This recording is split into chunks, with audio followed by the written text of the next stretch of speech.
Are you on the edge of your seat?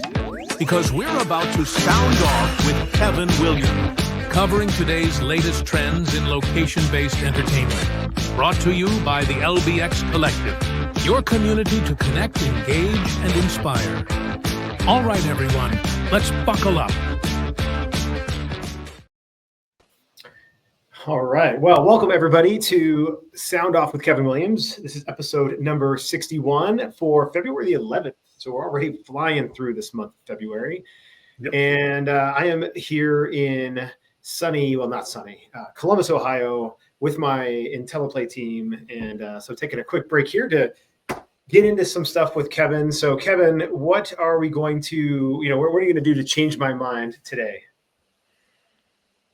Well, this is a tricky one, I suppose. It's do we need to be concerned by the rising costs as we see a decline in audience? Now, I know not everybody is seeing a decline in audience. Some venues are seeing an increase in audience, but we are definitely seeing a rise in costs, especially if you make omelets. And so the argument goes, if you're going to see all of this, are you concerned? And do you act accordingly? Do we have to now raise the price of our entertainment experience to meet the increased prices for power, water, rates, as well as staff? Brandon? Yeah, I mean, I think the question is whether or not we've seen a full rise in costs yet, or if we, or if we've seen the complete rise in costs, or we're going to continue to see those costs increase. And different components of what our costs are. So, maybe operationally our costs are good, but from a capital expenditure standpoint, in investing into new products, into new games, new attractions, whatever it might be, given where they are in the world that we're purchasing them, we're going to end up having to spend more as a result. And so then in order to achieve the ROI on those particular attractions, we are going to have to potentially increase our prices, because we're just trying to recuperate the increase in elevated cost of the things we are buying to put into our facility. So, yeah, I think it is. I think we do have to be concerned about it, frankly. And the reason why I have that picture are going to decline, right? I mean, I think if we see a revisit to inflation because of some of the changes that are coming down the line, then I think there's a potential to see our audience decline as well. I think if it will be interesting to see what happens, but we should absolutely be prepared and be concerned about it.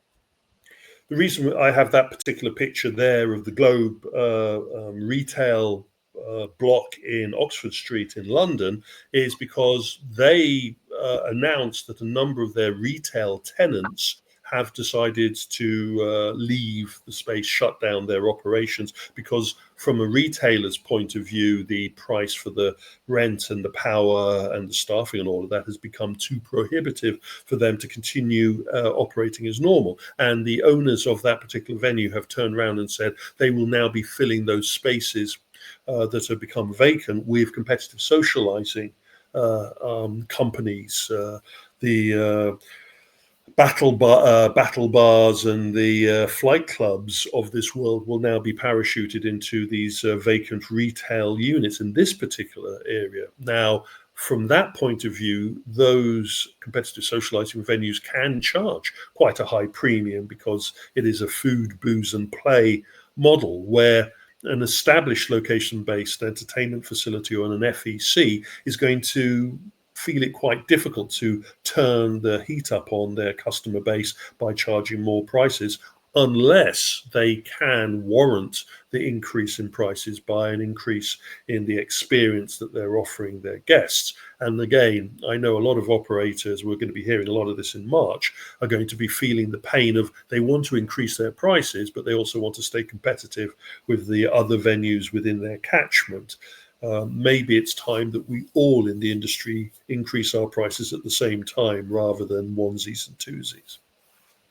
Yeah, I think the increase in price is also going to be based on your market and based on your competitive landscape as well, and you may not need to increase your prices, or you may find that you can increase your prices and still remain competitive because you don't have a heavy level of competition in your market, and so you can raise prices pretty comfortably. So I think it is going to be Horses a for marketplace. courses. Sure. Yeah. Yes. Yeah. No, not everybody's going to be falling into the same problems, but I think everybody needs to treat the problem, even if it's on the periphery of their vision. They need to treat it seriously. Well, anyway, I think it's that time. Yeah, let's. When we come back, we will be talking about some industry trends. Kevin's going to walk us through what's happening at the latest.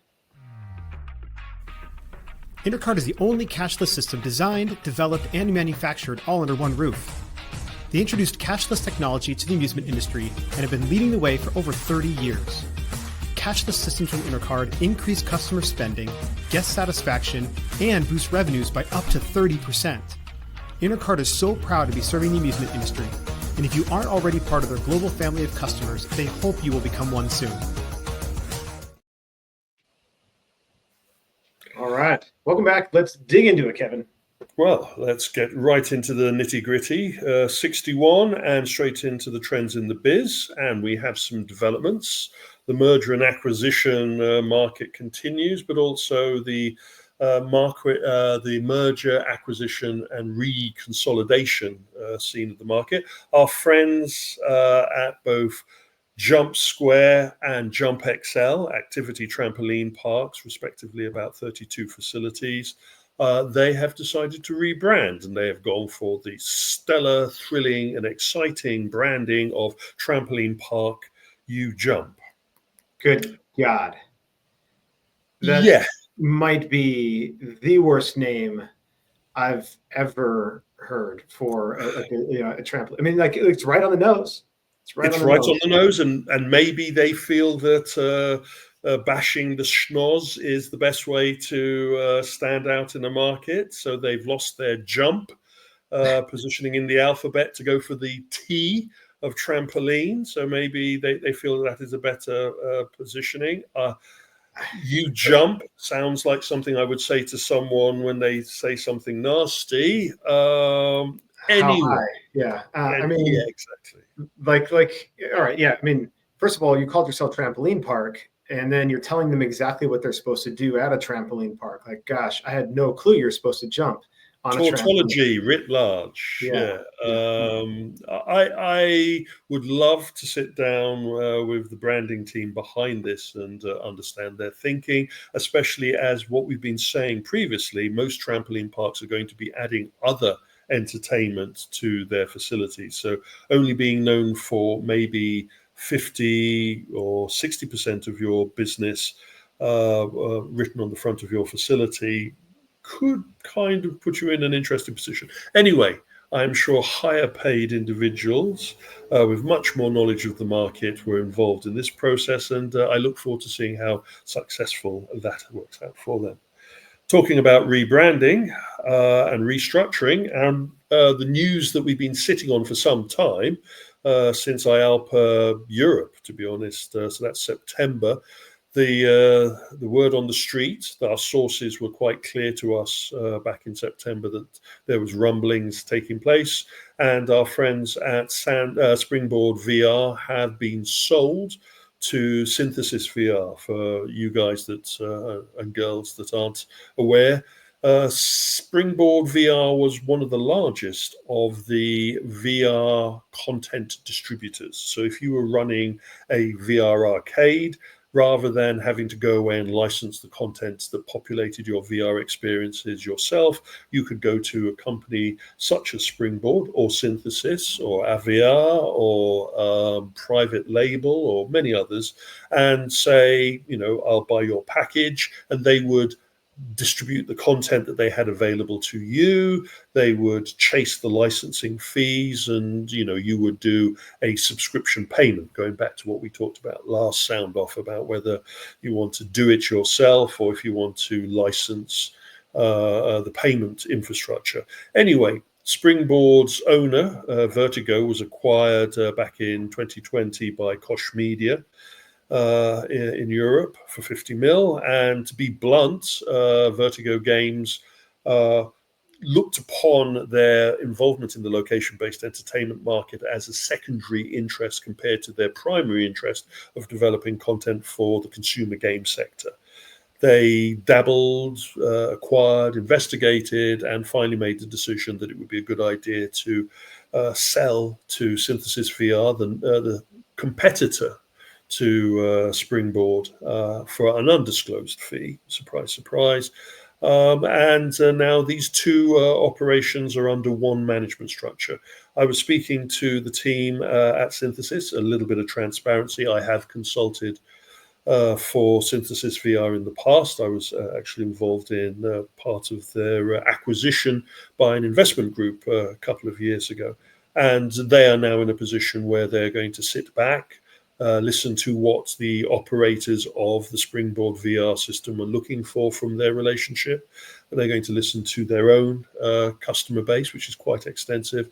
And then they will make the appropriate moves, still continuing to support distribution of content, still keeping for the time being a separation between the two groups, because the two groups have different approaches to how they deal with the distribution and pricing model.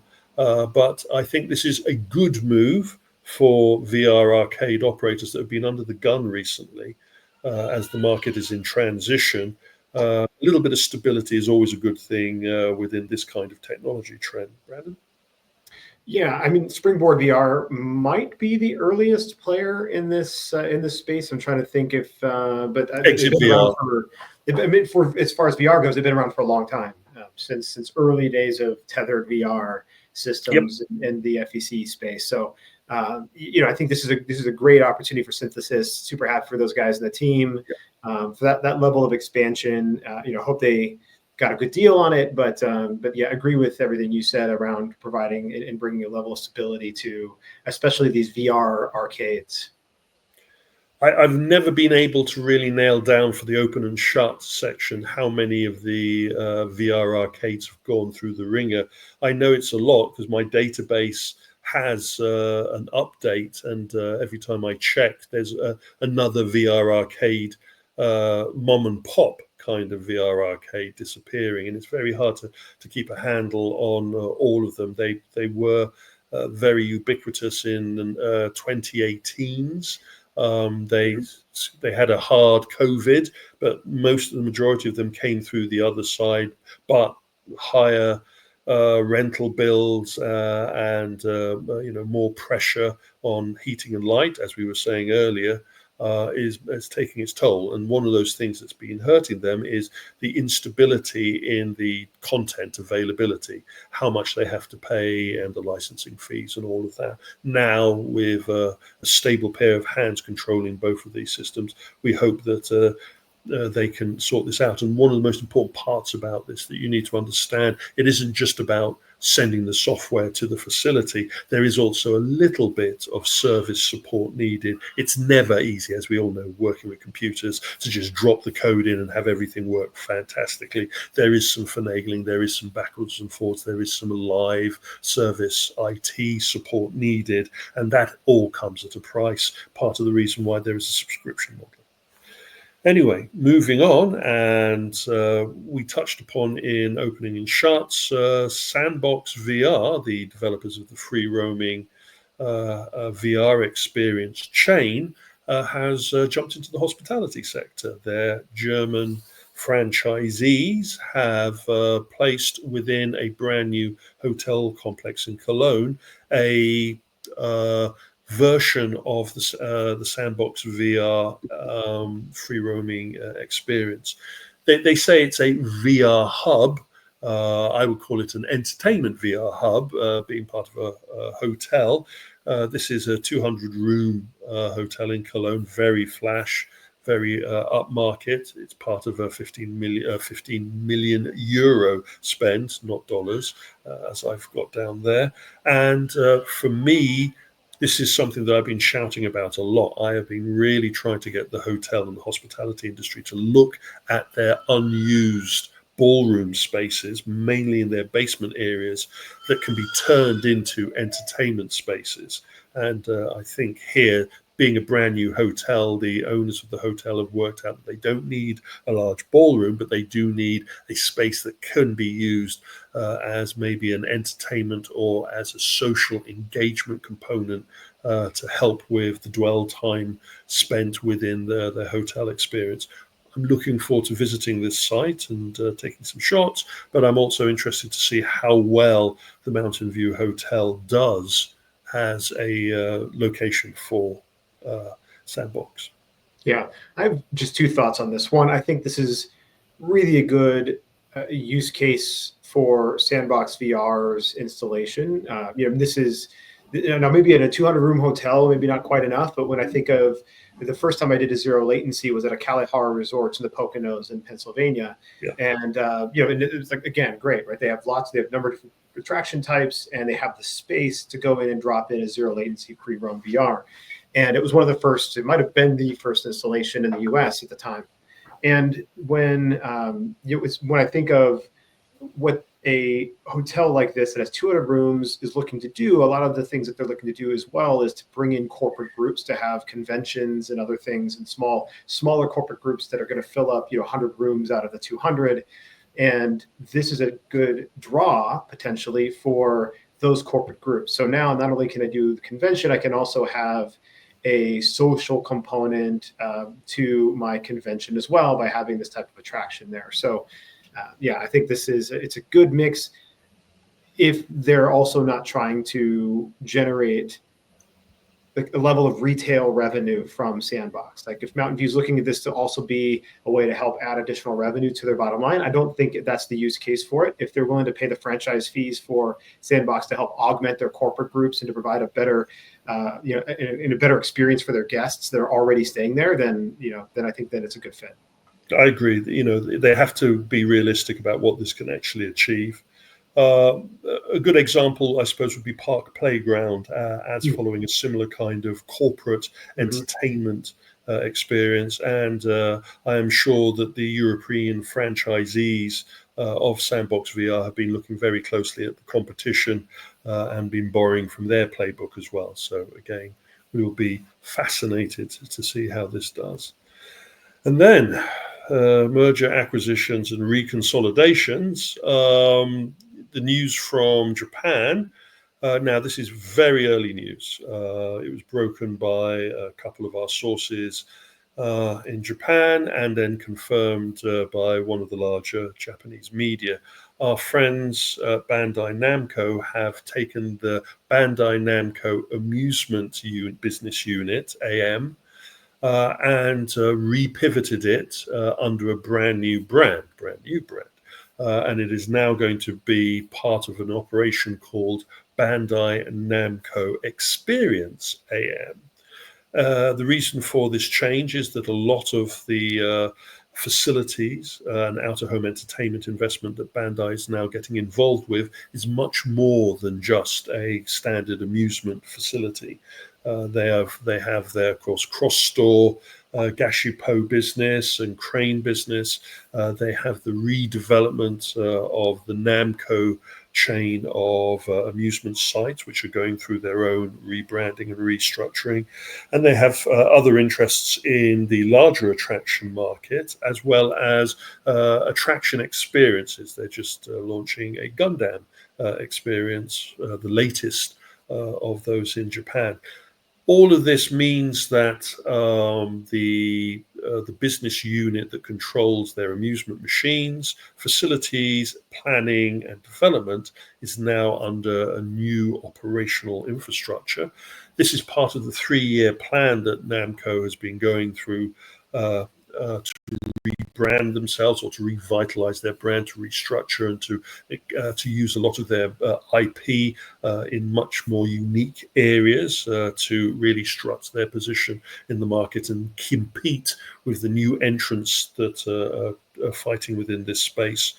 I was able to speak to one of the well-placed individuals at Bandai Namco in the West, North America, And he was very clear to me that he didn't see that this would have any change in what they've already gone through in the rebranding and the revitalizing of the Bandai Namco Amusement America and Bandai Namco Amusement Europe operations.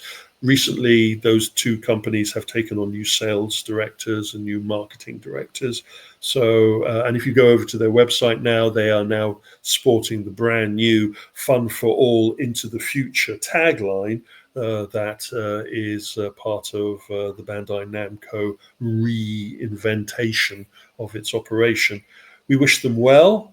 I personally think that we will see some impact for the satellite divisions, but I am prepared to eat my words in 12 months' time. So we add that component to the time capsule.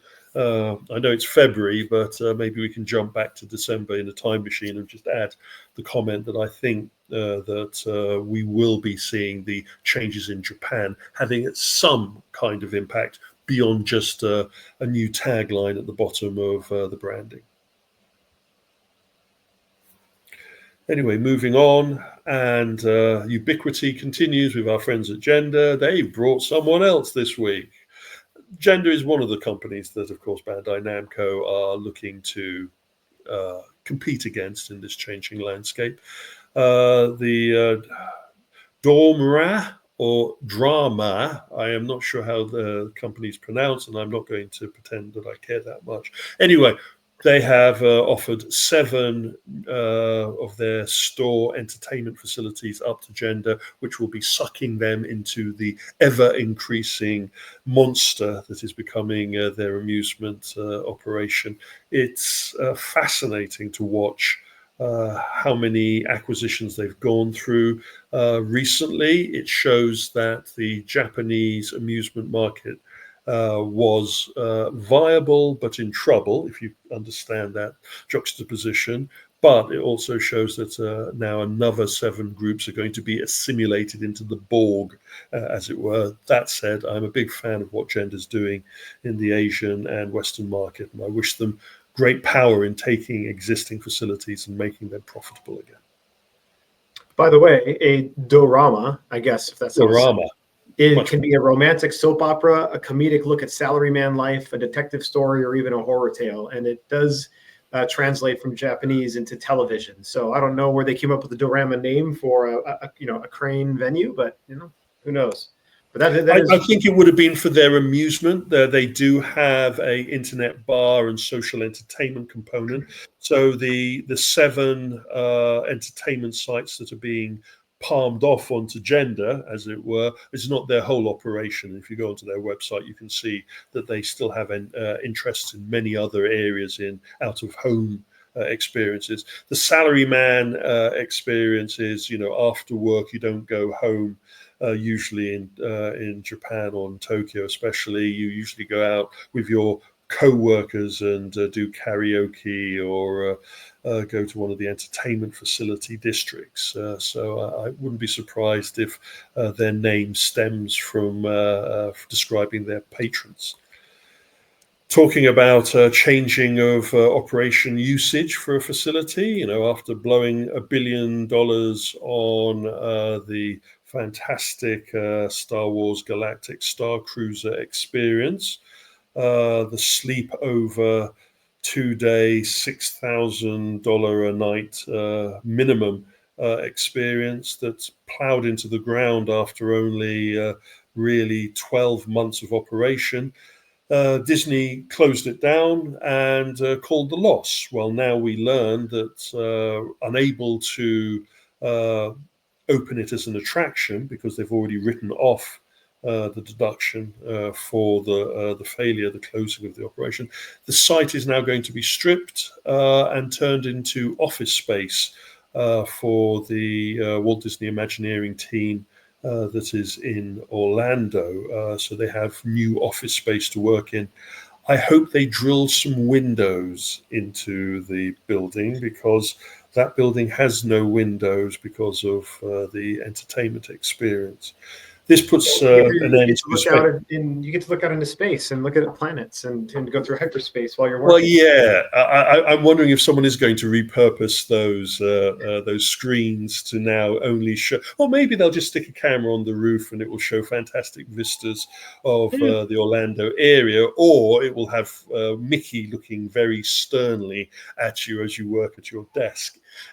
So, I could say no clocks in there, just Yeah. Mickey wearing a Mickey Mouse watch, telling everybody what time it is.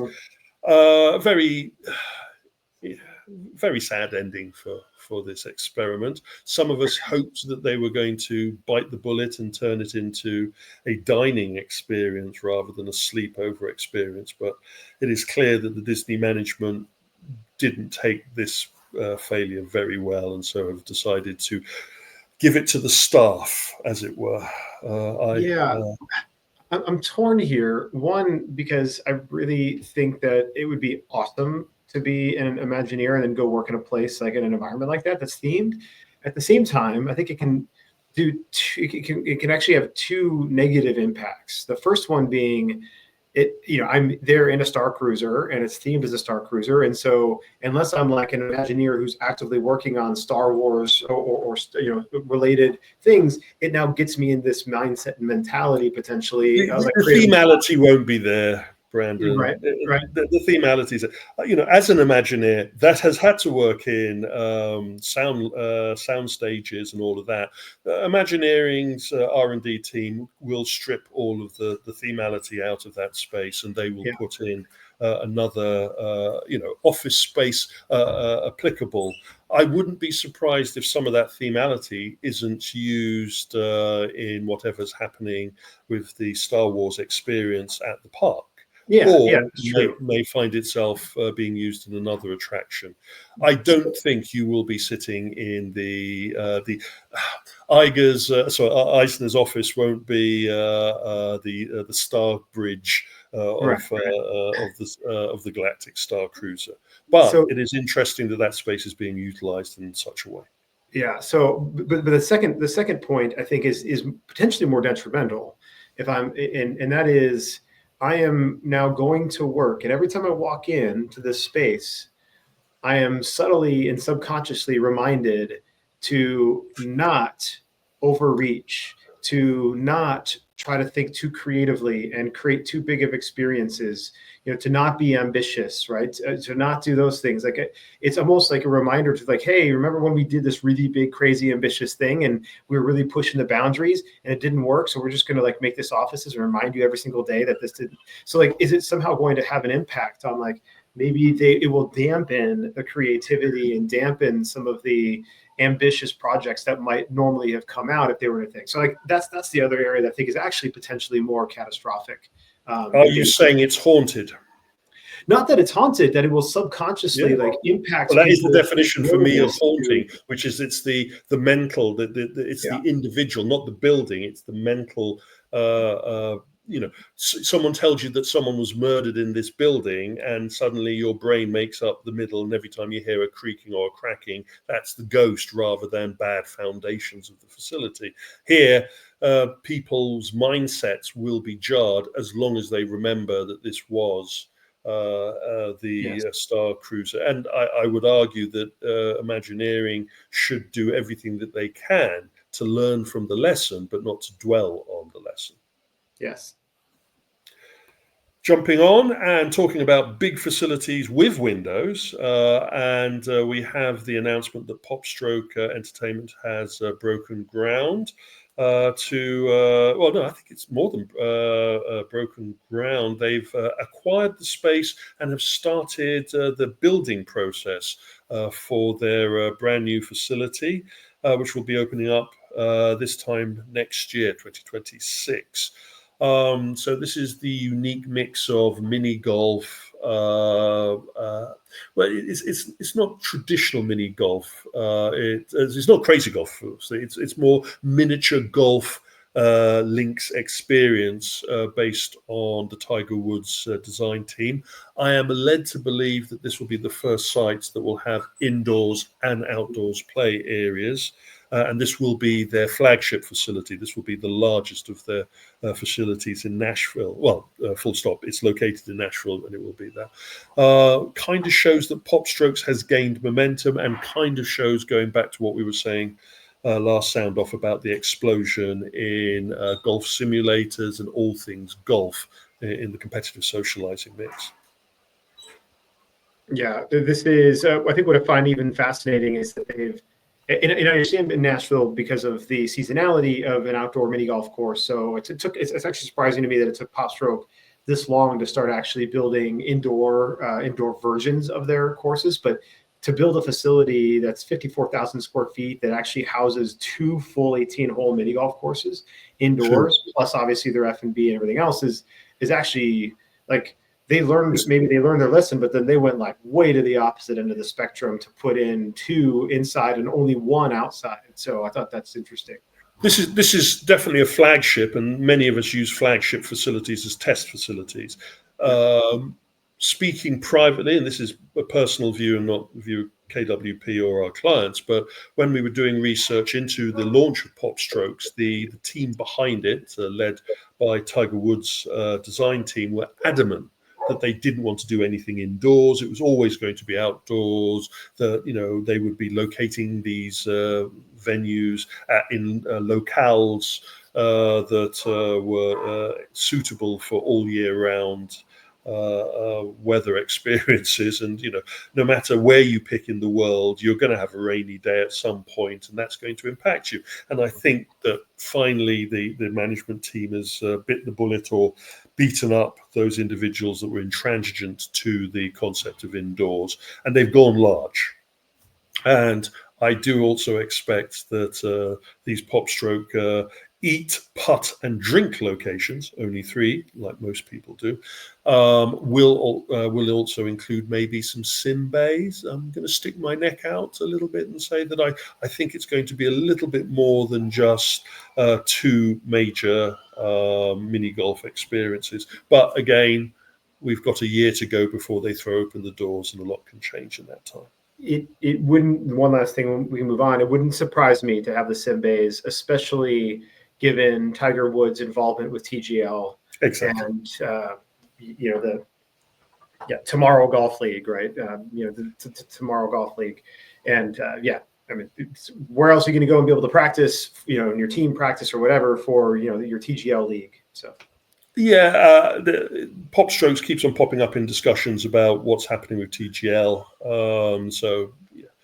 This is going to be a very important flagship facility next year, and we will be talking much more about it in 11 months' time, if not standing inside the facility talking about it. And that kind of brings us to do you build your brand new site, or do you take up one of the many vacant department stores that are existing? A report came out recently that the number of Chapter 11 department store failures we have seen over the last few years, following on from 2020. So we say the last 4 to 5 years, we've seen about 15,000 in North America, or in the US, department stores close, and that compares to the 6,000 that we have seen open brand new venues. So that is a vast number of empty department store, 20 to 50 to 100,000 square foot multi-level venues. And a lot of these venues are now being turned into entertainment spaces. And I give you the example of Dave & Buster's latest venue that has been cobbled together from an abandoned department store.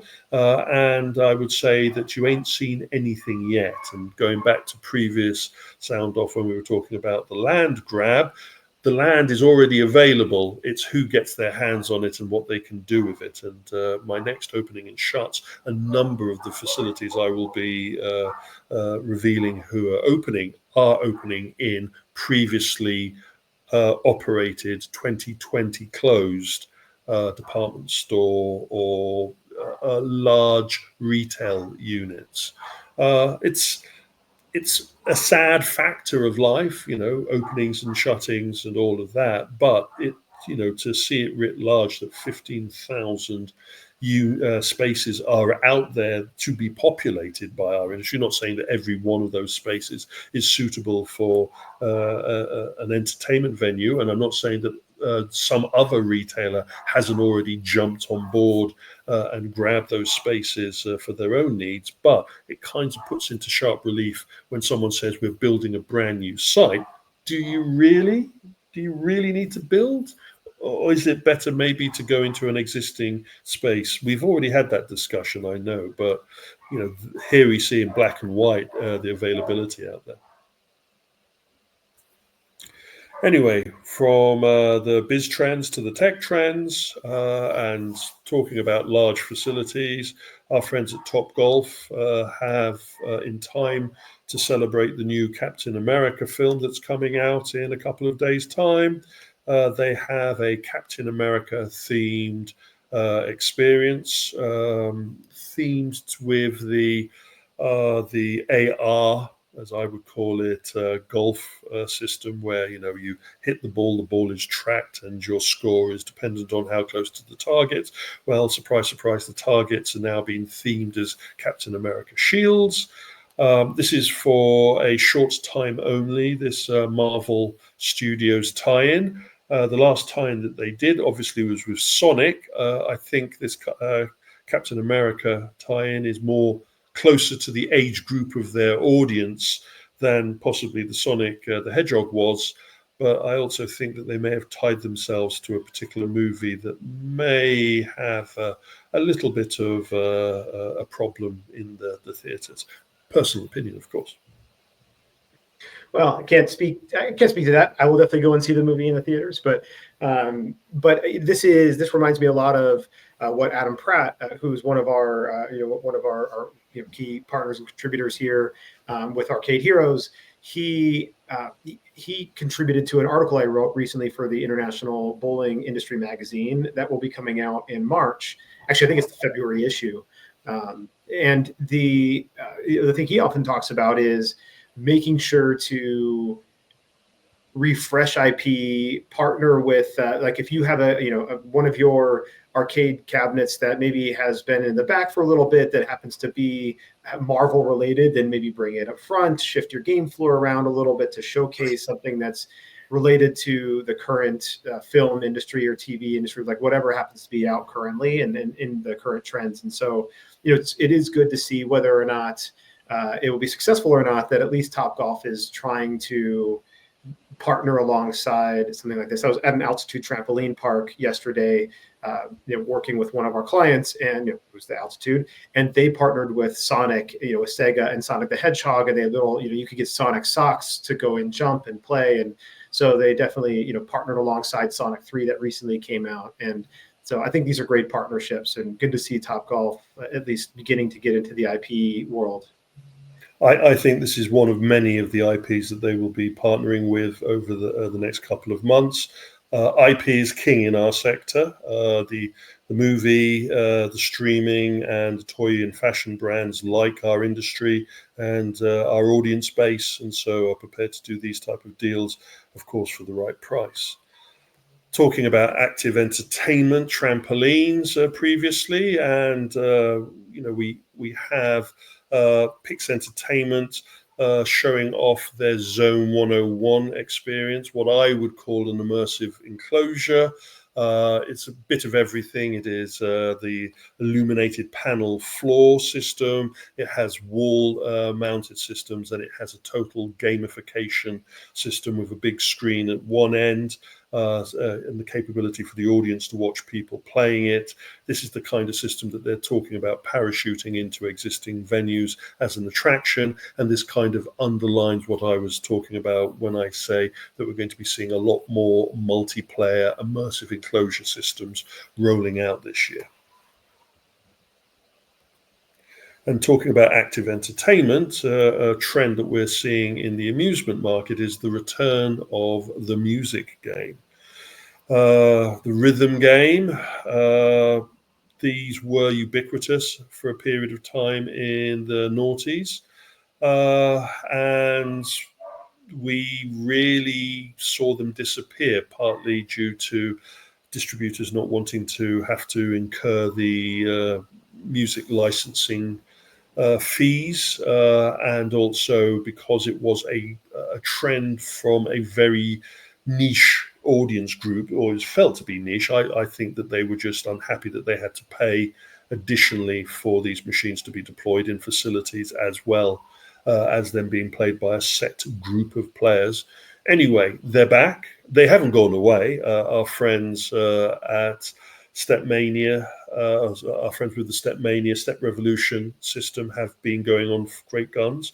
Our friends at Andamiro with their Pump It Up have still been selling the units, but they haven't been as ubiquitous, they haven't been as popular or widespread until now. And we're learning that at Amusement Expo, we're learning that currently on test, there are a number of these music machines towards being rolled out. We already had Bandai Namco announce their Taiko drum machine system would now receive a limited rollout in North America and Europe. As we found out, our friends at Electrocoin represent Konami and have been gradually rolling out the Dance Dance Revolution, a 20 plus series of machines. We're led to believe that that's going to increase. Step Revolution have developed an update of their Stepmania platform with new software and new app support. Very popular. A real physical workout. Pump It Up Phoenix is the latest version of that, and the Korean Andamiro operation has launched that, and we're led to believe that Andamiro USA will be taking that on. And then we learned that Maima, the round screen touch panel music experience that's very popular in Japan, is currently on test in a westernized version in North America, towards a possible surprise appearance at Amusement Expo. Our friends at Arcade Heroes, Adam, broke that story in his most recent coverage, and we're looking forward to actually seeing that there. And another thing that Adam broke was that one of the Konami's latest Japanese music machines, Pedabeat, Pedabeat, very unique curved touch system with using your hand gestures to control the rhythm part of the game. That's currently on test in North America. And we're also expecting news that a distributor relationship in North America has been established for these games coming out there. Last time I checked, Betson were the representatives of Konami in the States, but again, that was some time ago, and I'm not sure if Konami has found a new partner. Are you a fan of the music games, Brendan? I personally am not, but I was actually just at a Dave & Buster's yesterday. It was actually the one in Hilliard, which is just outside of Cincinnati. It's one of the brand new developments. I actually just recently talked about it on the on the LBX show a couple of days ago. And there was a guy who was at a DDR, and he was literally there, like he was probably in his maybe late high school, early 20s, and he had like a headband, he had like multiple drinks set up, and he was there for the next several hours. And camping. So I know that there are people who are heavy into these. It is not my bailiwick, but there are people who get way into them and spend an enormous amount of money playing these games. I wish we could get all of those people into a facility dedicated for that, because some operators feel that those kinds of guests at their facility can be detrimental to the olfactory area. Yes, well, that's very true.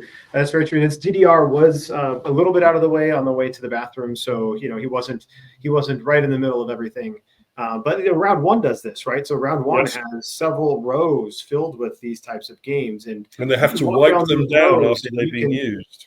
Yeah, you walk down those rows and you're like, whoa, yeah, these games are being played right now. So, I try to avoid those rows when possible. Exagaming was really big into this. The DDR machines were actually put into schools for physical fitness. You can get as fit as a butcher's dog playing these games. I have a number of friends out there that achieve their live physical stature due to being champions on the Beatmania platform. It is good to see them come back. It will be interesting to see how our industry addresses the music licensing issue regarding this. I'm sure that's been sorted out. And the other aspect about these machines, most of them the majority of them need to be online connected to be part of a tournament system. So there's that competition element that is very useful for repeat visitation. Talking about trends that are shaping our sector from Asia and finding their way into the Western market, the new wave of crane machines that I've talked about previously, our friends at Unis have launched their toy box range, and they have embraced the Asian high frontier of these crane machines, very illuminated, very storefront with the merch. And of course, the merch that goes into these machines is high quality. And they've also developed a very eye-catching double-decker versions of these where the children can play on the smaller lower deck and the adults can play on the top deck. This range is part of Unis's big push we've seen with their emoji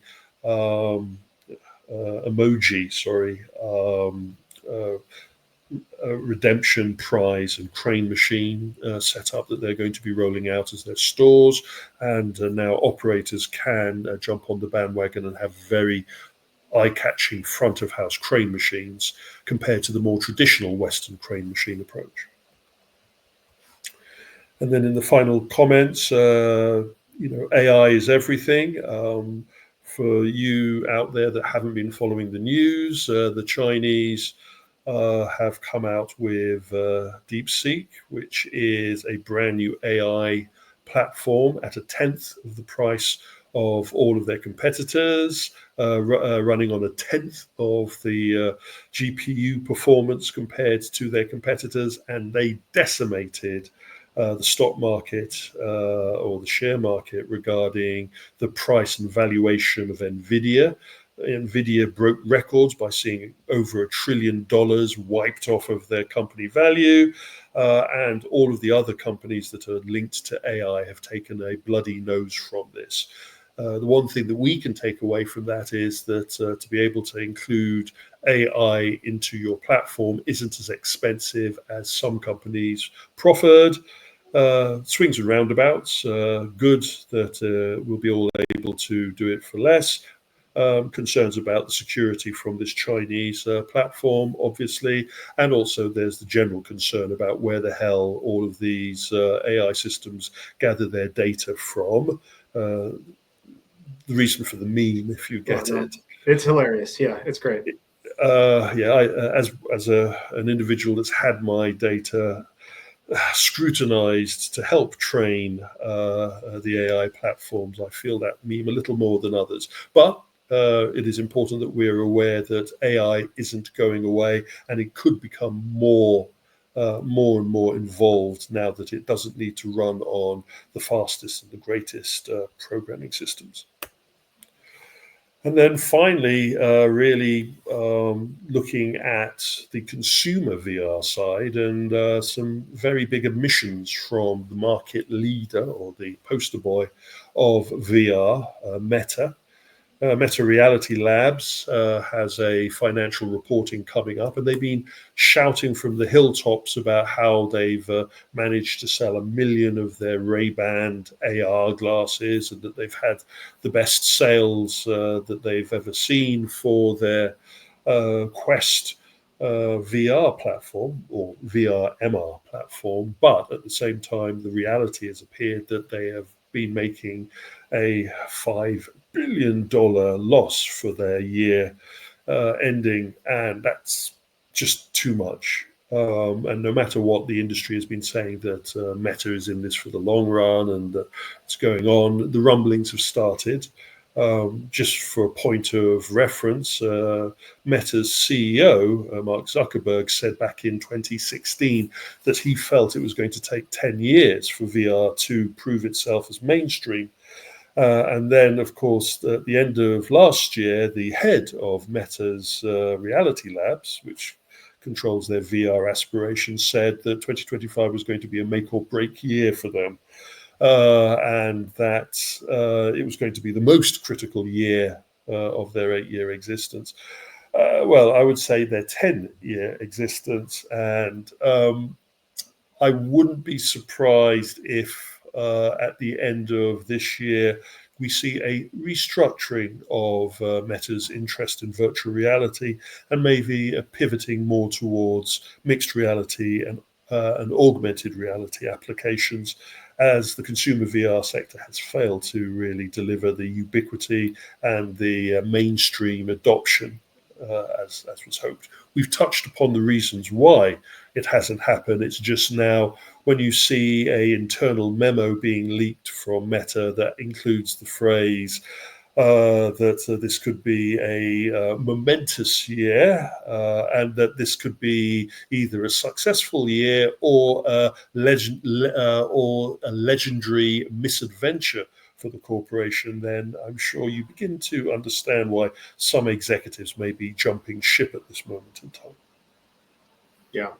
Yeah. I look at this development very similar. And first of all, there may never be the same level of application that we've seen with our cell phones and mobile phone development, but I see it in a very similar path as that, right? So mobile phones have been around since really since the late 70s, if you want to go back that far, if you're talking about like the big bricks that you used to carry around and like you literally had to charge them and like, turn chargers and cranks, and like you had your car phones and you had then the bigger bricks, the big blocks that you took with you. And it wasn't until both the form factor, the user experience, the accessibility, accessibility / usability, and then the merger of camera with phone, with internet access, with function, the functionality as well. It wasn't until all those things combined into really the iPhone as the first one, and then very quickly after that, the G1 from Android or from Google's, Android.